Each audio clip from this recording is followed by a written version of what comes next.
ओम नमो भगवते वासुदेवाय। मित्रों, आपके और आपके परिवार पर भगवान नारायण की कृपा सदैव बनी रहे। माघ मास में स्नान, दान, उपवास और भगवान माधव की पूजा का अत्यंत महत्व है।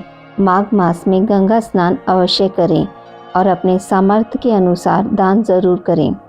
चलिए शुरू करते हैं माघ मास महात्म्य का 28वां अध्याय।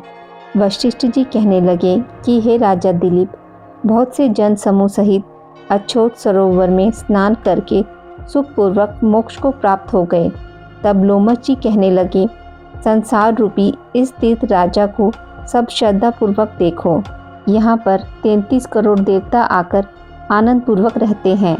यह अक्षयवट है जिनकी जड़ें पाताल तक गई हैं और मार्कंडेय ऋषि प्रलय के समय भगवान इसी अक्षयवट का आश्रय लेते हैं। यह शिवजी की प्रिय भगवती भगीरथी है जिसकी सिद्ध लोग सेवा करते हैं।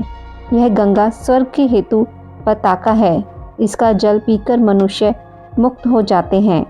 हे मुनि, सभी प्राणी इस नदी को यमुना से मिली हुई पाते हैं। इसका संगम बड़े पुण्य से प्राप्त होता है। इसके स्नान से जन्म मृत्यु रूपी दावानल से कोई नहीं तपता, परंतु ज्ञान प्राप्त करके मुक्त हो जाता है। यहाँ पर स्नान करने से सभी प्राणी बिना ज्ञान के भी मुक्त हो जाते हैं। इसलिए ब्रह्मा जी ने यहाँ यज्ञ करने की इच्छा की थी। इसी संगम में भगवान विष्णु ने स्त्री प्राप्ति की इच्छा से स्नान करके लक्ष्मी जी को प्राप्त किया। यहाँ पर त्रिशूलधारी शिव जी ने त्रिपुर दैत्य को मारा था और प्राचीन काल में उर्वशी स्वर्ग से गिरी थी तथा स्वर्ग पाने की इच्छा से यहाँ पर ही उसके स्नान करने से नहुष कुल के राजा यताति ने वंशधर पुत्र प्राप्त किया।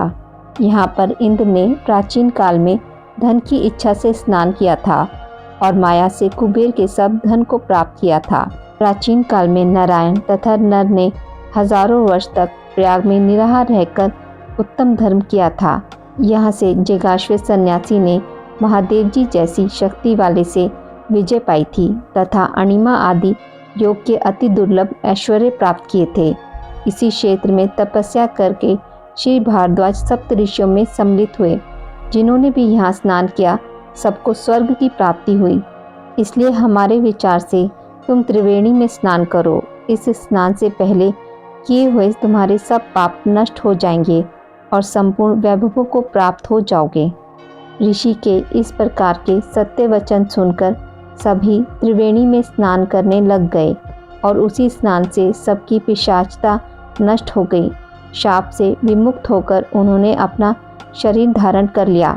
वेदनिधि ने अपनी संतान को देखकर प्रसन्नचित होकर लोमश जी को संतुष्ट किया और कहा कि आपके अनुग्रह से ही श्राप से विमुक्त हुए।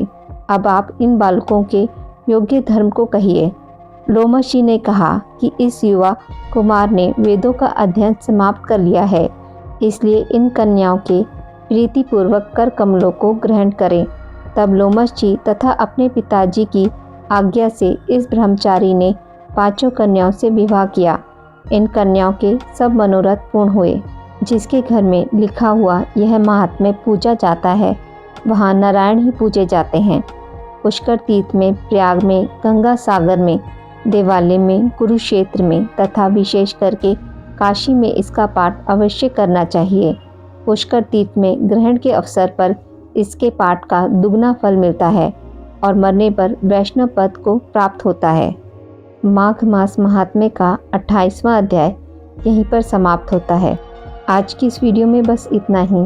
मित्रों, आपको यह कथा अच्छी लगी हो तो मेरे वीडियो को लाइक और शेयर ज़रूर करें और पूजा पाठ से जुड़ी जानकारी के लिए मेरे चैनल को सब्सक्राइब करना ना भूलें। धन्यवाद।